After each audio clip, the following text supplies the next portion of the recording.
Let us look at the financial autopsy of James. James makes $80,000 a year. He works as a regional sales director.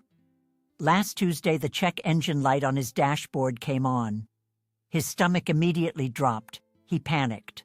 Not because he loves that car, but because he has exactly $34 in his checking account. How does a man making $80,000 end up with $34? Where does the money go? Let us look at the raw numbers. James thinks he takes home $80,000. That is his first mistake. After federal taxes, state taxes, health insurance premiums, and a tiny 401k contribution, he takes home about $55,000. That is roughly $4,500 a month. His apartment rent takes $2,000 right off the top. His car payment takes $600. His student loans take another $500. He is bleeding cash before he even buys a single bag of groceries. Because James is always strapped for cash, he is forced to pay the poverty premium. Let me remind you of the Sam Vimes boots theory. Being poor is incredibly expensive. James cannot afford the bulk pack of paper towels for $20. He buys the 2-pack for $5 at the corner store. He pays 50% more per roll. He cannot afford to pay his car insurance in full for the year. He pays it monthly. The insurance company charges him a 15% convenience fee just for that privilege. His bank balance frequently dips below the minimum required limit. His bank hits him with a $12 maintenance fee. His credit score drops because his credit card utilization is sitting at 80%. So when his car actually breaks down, the personal loan he gets has an interest rate of 24%. A guy with cash in the bank pays $200 for that repair. James pays $350 over the next 6 months. The system penalizes his lack of liquidity. Now, let me step into James's shoes for a minute. I wake up exhausted. I get in my car and sit in traffic on the interstate. I stare at the endless line of red brake lights in front of me. I realize I am spending 2 entire hours a day inside this metal box. I buy a $7 iced coffee just to feel something remotely positive.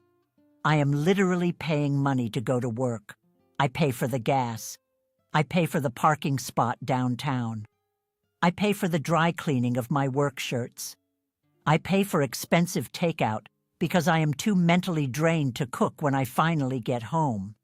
I am trapped in a very expensive cycle. Let us do the shock math on this lifestyle. James wants to upgrade his smartphone.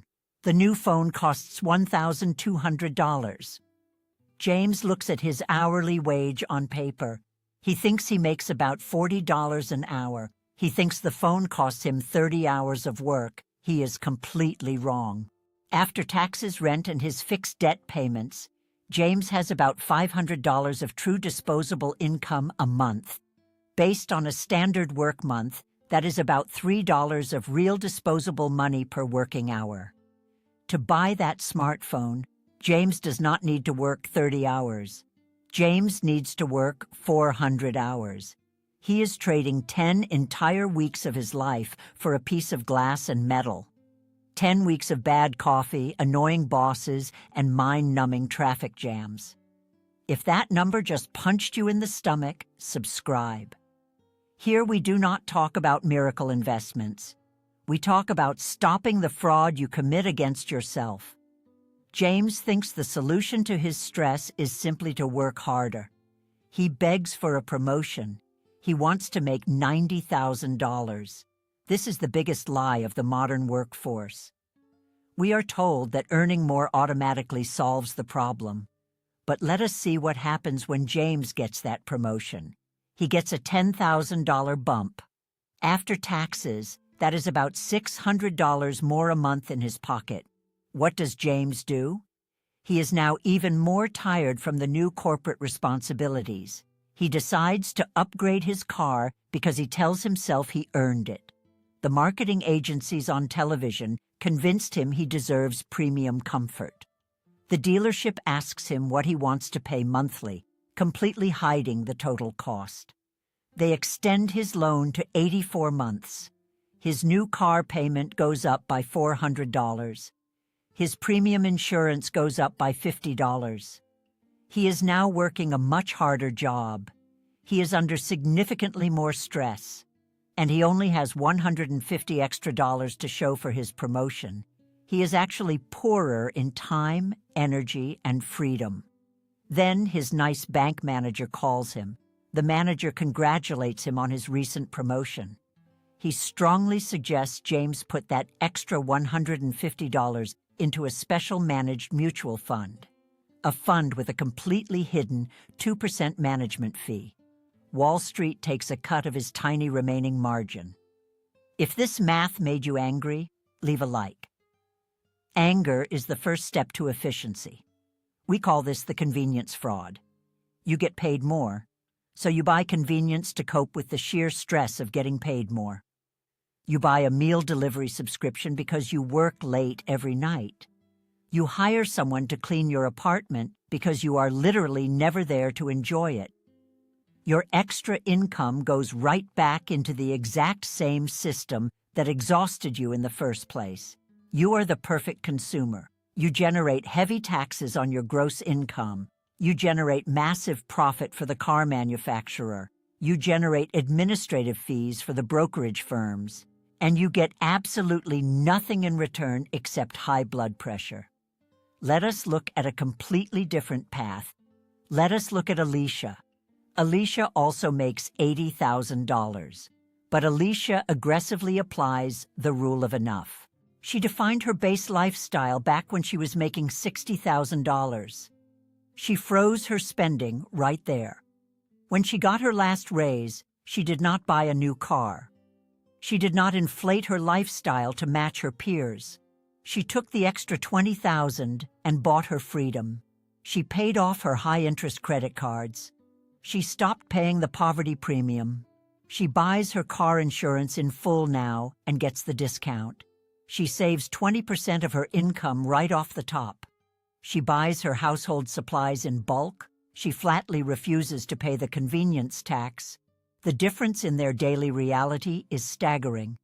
James is always one flat tire away from total financial ruin.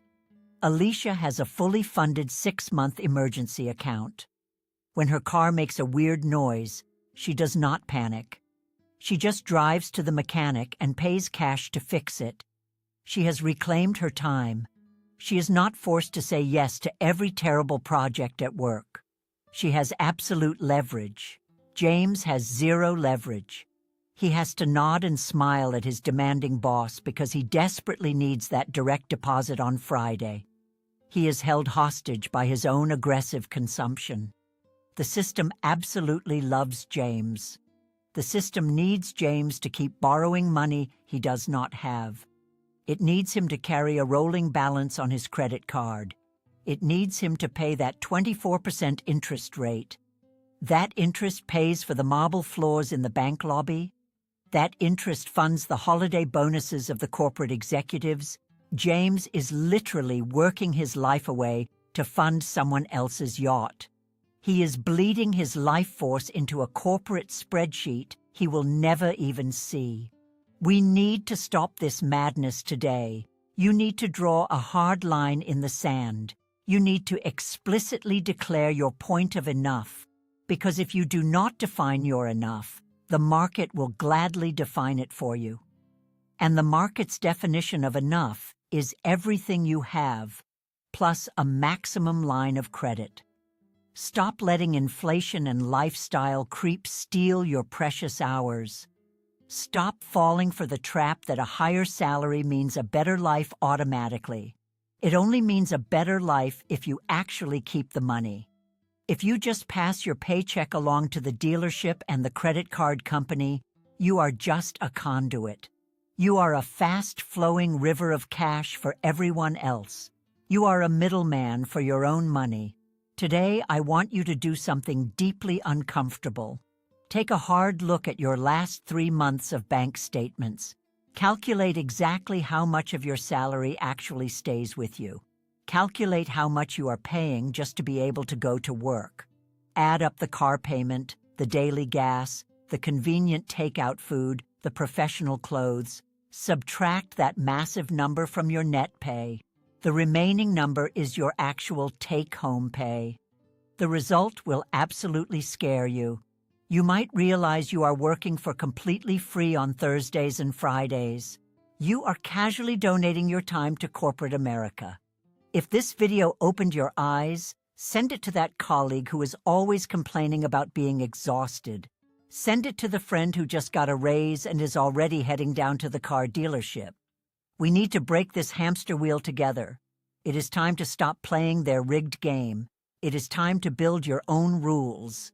Write, "I am the architect," in the comments to signal that you took control today. Let us look at David. He is a senior vice president of operations. He makes $250,000 a year. Last Tuesday, he pulled his leased BMW into a Target parking lot and cried. His checking account was overdrawn by $42. He felt the cold steering wheel under his hands. He stared at the spilled coffee on his console. His phone buzzed with another late fee notification. How does a guy in a tailored suit go completely bankrupt? Let us do the autopsy on David's massive financial mistake. 3 years ago, David made $150,000. He was comfortable. He had a modest house and a paid-off Honda. Then he got the big promotion. He got the corner office and the shiny new title. He got an extra $100,000 on his W-2. Everyone in his family congratulated him. His friends bought him drinks. But that promotion came with a hidden contract he never bothered to read. Put yourself in David's shoes for a second. You get the new executive title. You realize you cannot pull up to the executive parking lot in a 10-year-old Honda. Your boss makes a subtle joke about your dusty car, so you go down to the local dealership.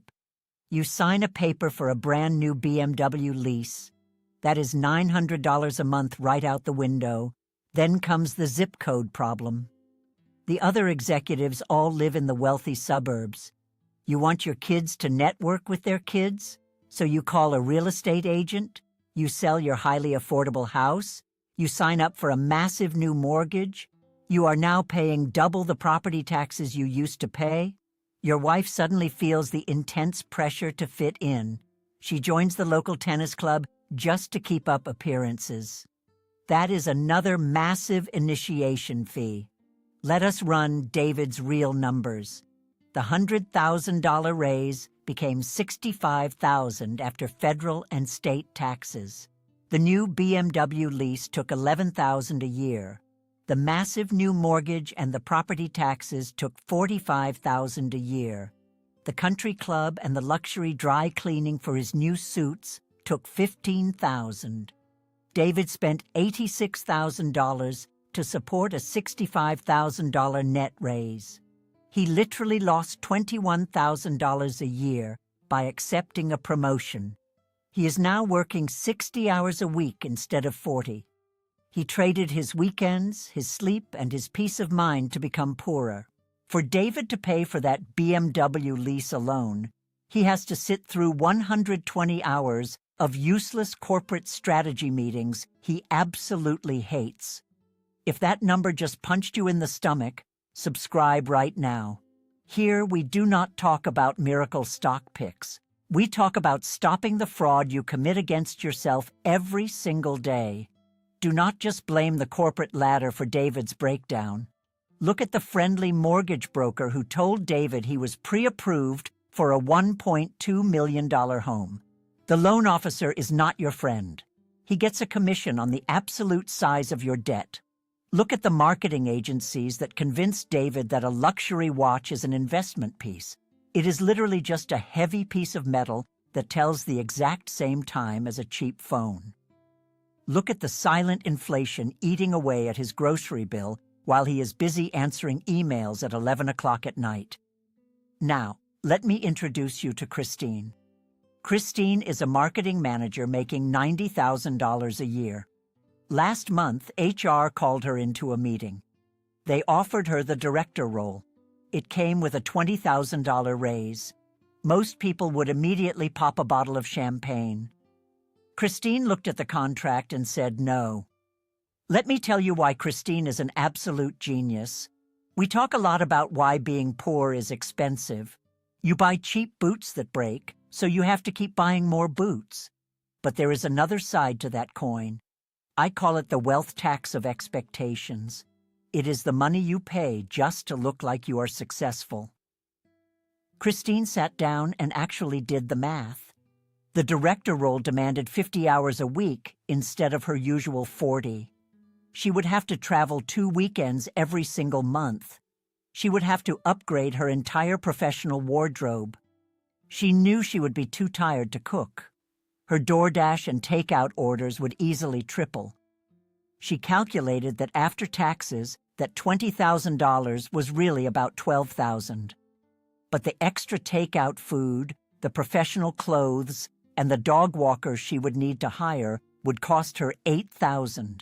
She would be giving up 400 hours of her life every year for a net profit of $4,000.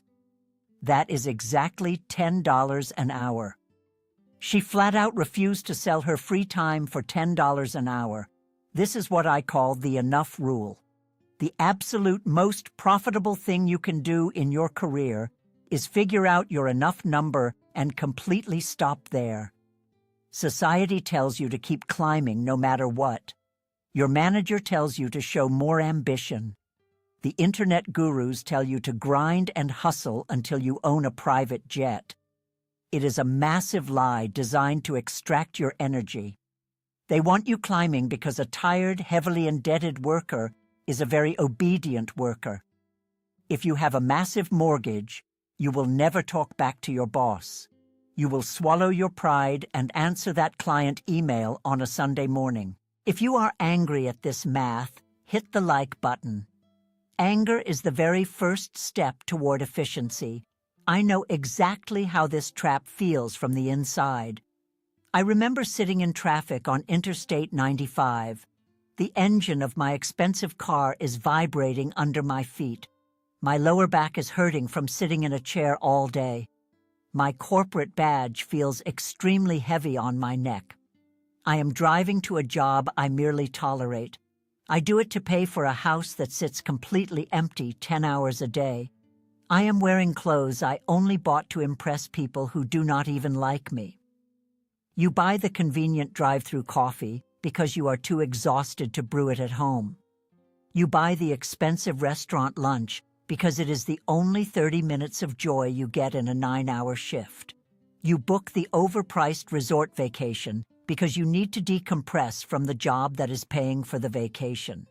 Your entire paycheck is bleeding out through 1,000 tiny cuts of convenience. The moment you apply the enough rule, you break their algorithm. Imagine a scenario where you make $80,000. Your actual living expenses are $50,000. You have a $30,000 gap of pure freedom. Your boss offers you a promotion to $110,000. But you know the added stress will make you spend more money on sheer convenience. If you say no, you protect your gap. You keep your free afternoons. You go for a walk in your neighborhood. You cook a cheap, healthy meal at home. You sleep a full 8 hours. You wake up with actual energy. By refusing the extra money, you actually keep more wealth. You stop paying the convenience tax. You stop paying the ego tax.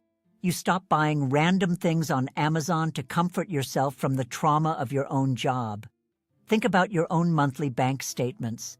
I guarantee that this has already happened to you.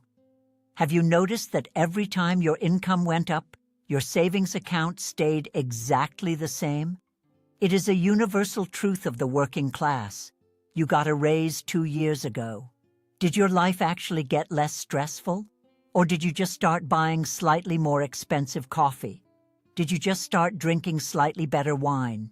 Did you just start booking slightly nicer hotel rooms? The extra money simply vanished from your account. The bank hid the real cost of your lifestyle upgrade from you. Wall Street absolutely loves a high-earning consumer who spends every single penny.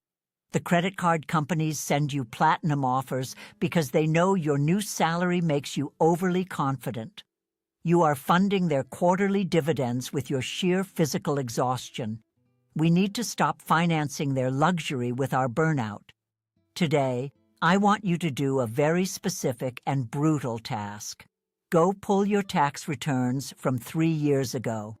Compare them to the tax returns you filed last year. Look at the exact difference in your gross income. Then, look at your checking account balance today. I guarantee you the extra money is completely gone. You worked those extra hours. You took on that extra corporate stress. You missed those family dinners.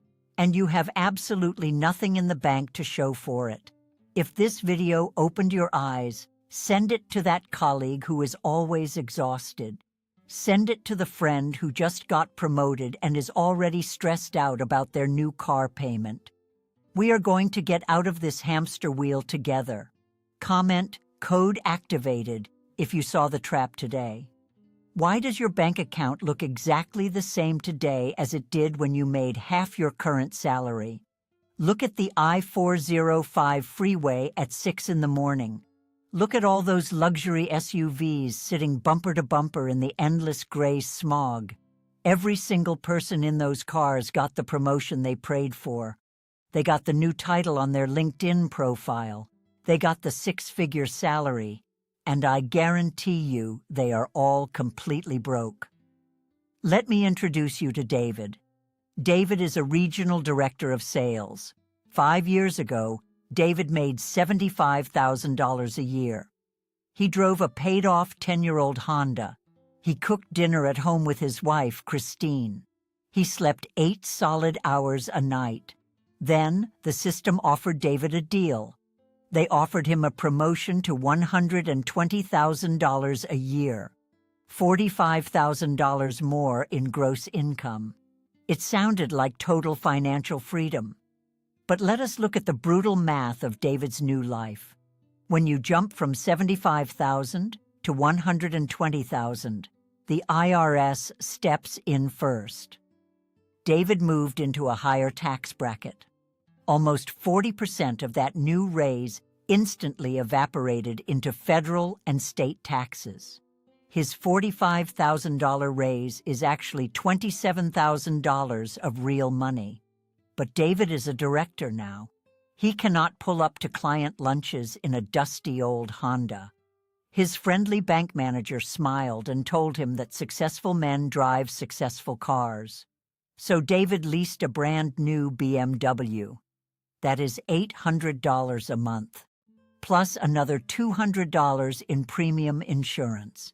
That is $12,000 a year just to look the part. Now David's big raise is down to $15,000. But David is working 60 hours a week now. He leaves the house at 6 in the morning and gets home at 7 at night. He is exhausted. I know this feeling because I have lived it. You grip the steering wheel, staring at the red taillights, feeling the exhaustion deep in your bones. Your eyes burn from the blue light of your monitors. Your lower back screams from sitting in an office chair all day. You just want a single moment of peace. So what do? You buy convenience. David and Christine no longer have the energy to cook. They order delivery food 4 nights a week. That is an extra $800 a month on lukewarm takeout. David needs triple-shot espressos just to stay awake through his endless Zoom calls. That is another $150 a month at Starbucks. Because David is never home, the lawn gets neglected. The Homeowners Association sends him a warning letter. So he hires a landscaping service for $200 a month. Because David is constantly stressed, he feels he deserves a reward. The marketing algorithms on his phone know exactly how tired he is. They serve him ads for noise-canceling headphones, expensive golf clubs, and weekend getaways. Let us call this exactly what it is. This is the convenience tax. It is the money you pay just to survive the job that pays you. Let us look at the final math of this promotion. For that BMW, the takeout food, the lawn guy, and the coffee, David spends $18,000 a year. Wait a minute. His net raise was only $15,000 after he got the car. David got a $45,000 raise, and he is actually losing $3,000 a year. To afford his new life, David traded 300 hours of his life just to pay for the things that help him cope with his job. He traded his evenings, his weekends, and his health. If this number punched you in the stomach, subscribe right now. Here we do not talk about miracle investments. Here we talk about stopping the fraud you commit against yourself. We need to talk about the reality of being time poor. You have probably heard of the Sam Vimes boots theory. It explains why being poor is expensive because you have to buy cheap boots that break every year. But there is a modern corporate version of this trap. It is the time poverty premium. When you sell all your time to a corporation, you have to buy back your own life at a premium markup. You pay a stranger to walk your dog. You pay a service to clean your house. You pay a teenager on a bike to deliver your food. You are outsourcing your own existence because you have zero margin left in your day.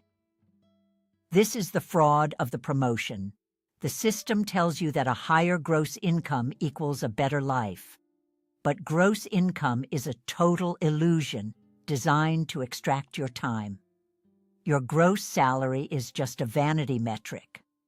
It is a number you tell your friends at a barbecue to sound successful.